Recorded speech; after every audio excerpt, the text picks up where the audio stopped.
We're gonna have a virtual tour of the alpaca farm today. Since we can't have visitors this year and we miss everybody, we want to give people the opportunity to see what we have going on in here. So this is the maternity barn. In here we have a lot of our females. Upstairs there's an apartment. Right here in the front is the office. We have a hayloft area, a garage, and then on the other side we have a clinic. So in the maternity barn, it's almost all females except young males that live with their moms. So we have females who are pregnant or who have recently given birth, who we may want to breed soon, or maybe are of breeding age. We have separate stalls. This is where the breedings happen. So there's a breeding stall over here and then some over here. And right now, this is Ella. Hi, baby. Over here we have a new mom and her baby.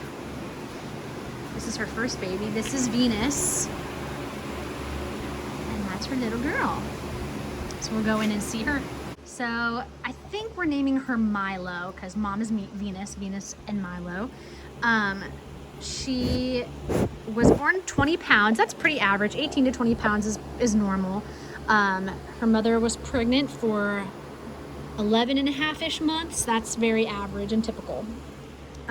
So some people say, wow, for a year the moms are pregnant? Excuse me, sweetheart. But if you think about it, in a year, she made a 20-pound baby. I think that's pretty impressive. She still nurses from her mom exclusively.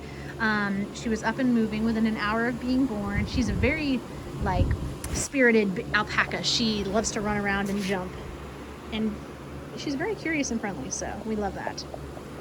And Venus did a very good job as her first birth. She took it in stride and she's been a great mom. She's nursing her baby and we're very, very happy. Now, these are males. They're old enough that they need to be away from the females, but they're kind of too small to be in with the rest of the males. And we also don't have enough space for them right now. So they're over here in this section. So they still get to be close to their moms, but they can't do any damage, if you know what I mean. So these guys, the youngest ones in here were born last season, and Gladiator is 2 years old. So they kind of range in this area over here. I turned off the fans before so you could hear me, but these animals are from up in the Andes Mountains down in South America, Bolivia, Peru, and Chile. So in the summer, when it gets hot, they overheat quickly.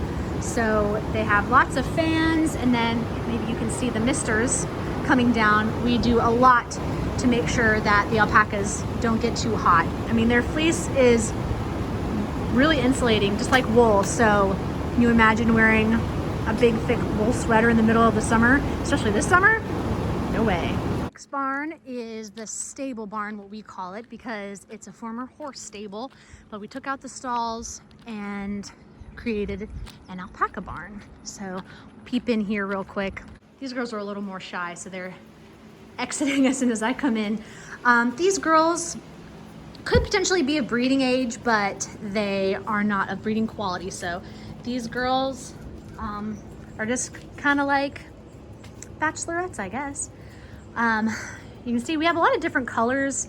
There are 22 recognized colors for alpacas, which I have read that that's more colors, more natural colors than any other animal. So these colors include, white, beige, fawn, light brown, medium brown. This girl right here is technically a gray. That's Twist. And then we have this lady right here who is Lainey. We have 3 llamas that live on the farm and she's one of them. She's a very short, chubby little lady, but if you look at her ears, that's a telltale sign of a llama. See how they're hooked? And then this one over here has spear-shaped ears. That's how, an easy way to tell. Otherwise, Lainey's not the best example to look for when you're thinking of a llama because she's just a chubby little thing. Okay, this is the boy barn. So this one's broken into different sections. We just sold some hay, so there's hay all over the place. Anyway, we segregate them a little bit. It's easier to handle them this way, and also they get along with their roommates a little better if they're in smaller groups. Say hello to the boys. That's another llama. This is Hightower. He's kind of a better example of what a llama should look like. And then our third llama, maybe he's over here. He must be outside. Oh, no, there he is. That's Chuck. What do I say about the guys? You can't really tell a big difference between the males and the females. You have to look at their bits to know. It's not like the males are bigger than the females. Maybe you're wondering what these piles are of sawdust. Well, these are sawdust pellets. Alpacas use community bathrooms, so they will all go in the same area. That way they don't use the toilet on their food pretty much. The less space that has poop in it, the more space they have for grazing. Let's see if I can find some. Okay, here we go. So I'm sure you've heard this. Alpacas and llamas and camels all can spit, and they do. So they're ruminants. They have 3 stomachs, and they eat the grass. It goes down into their first chamber and starts to digest. And then they bring it up and chew it. They can bring it up and down as much as they want. And when they spit, that's what they're spitting. This is old, so it doesn't look like it's green. But when it first comes out, brother, it's green. And it's just like wet grass, but it does not smell like wet grass. It is quite a smell. You will never forget it once you smell it. The final barn is the geriatric barn, or we call it the old lady barn. This is the newest barn that we have on the farm. It was built, what was it, 2018 maybe? I can't remember exactly. Anyway, relatively recently. As the name implies, it is where our older alpacas go. They're all females. These girls may have been top quality breeders at one point, but now they have retired and they just live an easy life. This barn has heated floors and extra cameras. There's one right there. There's one back there. There's one right here, and we have some outside on the porch, just to make sure we can keep a close eye on them, because obviously the older population is more prone to needing medical intervention than the younger ones overall. Alpacas live to be about 20 years, but of course, it's just like a human life expectancy. Some live longer and some don't make it that far. Just an average. They graze on hay all day. They love orchard grass out in the pasture, and that's what they're eating here. We cut and bale our own hay. They also get grain every morning. I'll show it to you. It's like alpaca cereal. So this is alpaca breakfast cereal. It's got molasses in it and, I don't know, some grains. I'm not exactly sure, to be honest. Okay. They think that I'm getting them food. That's why they're all hovered around me now.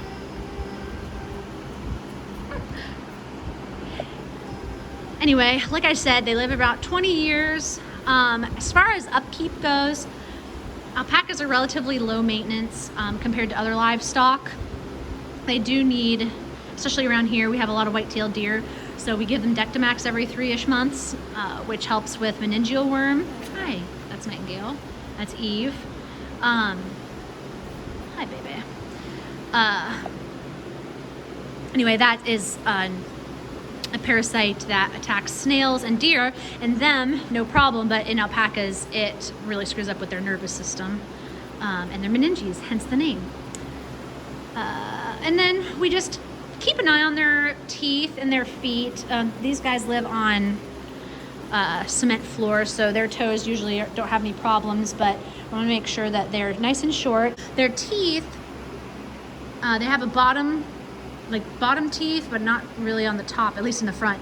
And if their teeth outgrow their top palate, then that can cause problems for them as far as eating and, whoa, just living. She's a dusty girl. They like to roll in the dust, so they collect a lot, especially this girl, huh? Alpacas generally average between like 150, 200 pounds.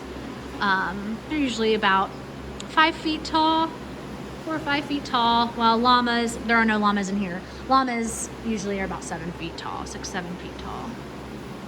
I don't have anything. Sorry. Alpacas have been domesticated since the 1400s, and they were bred for their fiber. So We cut their hair once a year, and we use it to be turned into yarn, roving. People can felt with it, so you can make all different types of clothing, or toys and figurines, rugs, blankets. I mean, anything you can make with fabric, you can make with alpaca. And it's really warm, as I said before. It's really soft. They say softer than silk, and it's kind of expensive right now. We're looking, well, the alpaca industry wants to gain, if we get up to 1 million alpacas, I believe it is, we can have an industry like they have with sheep and wool, so it will bring the cost down. Here's the 5-acre lake. The whole farm is 180 acres. And there's a little shelter house, and we even have a little bathroom up there with running water and everything. This is the bed and breakfast here at the Alpacas of Spring Acres. It has 4 rooms, 2 share a bathroom and 2 have a private bathroom. Unfortunately, right now, due to the virus, we are not accepting guests, but we look forward to having people back again. Here's the greenhouse at the farm, and sometimes bed and breakfast guests come up here and sit, relax, play cards or whatever. We also have a garden over here, and the owner, Dr. Kama, and the woman who runs the bed and breakfast, Sherry, they spend a lot of time in here growing a lot of delicious stuff for us. I just want to end the video thanking everyone for their patience and understanding and everything that's been going on with the virus. And we cannot wait to have everyone back at the farm next season, hopefully. Fingers crossed that everything goes according to the plan. Stay safe, and hopefully we will see you in 2021.